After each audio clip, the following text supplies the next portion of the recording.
महागणाधिपतये नमः। महासरस्वत्यै नमः।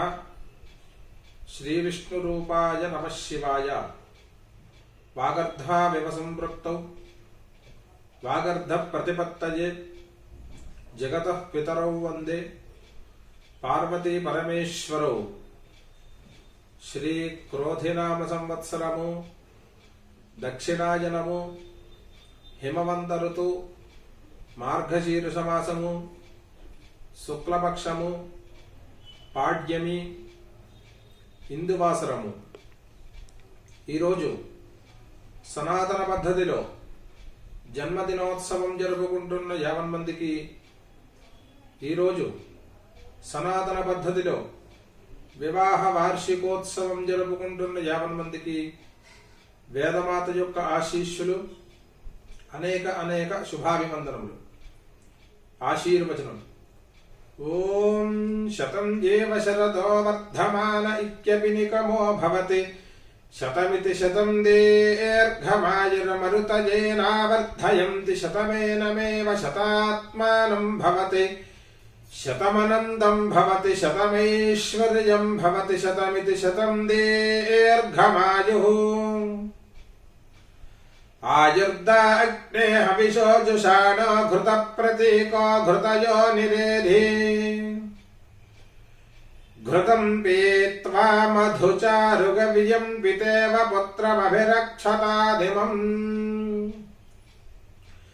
ॐ कुरुते तस्मादाहुर्यश्चैवं वेदयश्च न कथा पुत्रस्य केवलं कथा साधारणं पितरित्यस्कन्नमेव तद्यप्रयाजे स्विष्टेषु स्कन्दति गायत्रिजेवतेन गर्भं धत्ते सा प्रजां पशून् यजमानाय प्रजनयति साङ्ग्रहण्येष्ट्यायजते इमां जनतागुं संगृह्णानीति 12 भवति 12 मासाः संवत्सरः संवत्सरमेवावरुन्धे मौञ्जे भवति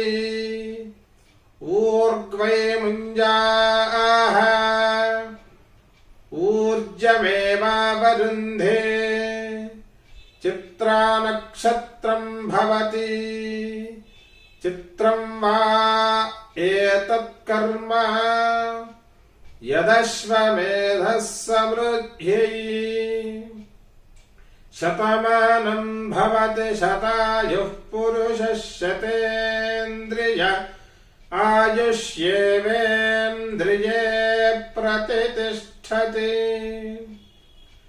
श्रियः कान्ताय कल्याण निधये निधयेऽर्थिनाम् श्रीवेङ्कटनिवासाय श्रीनिवासाय मङ्गलम्.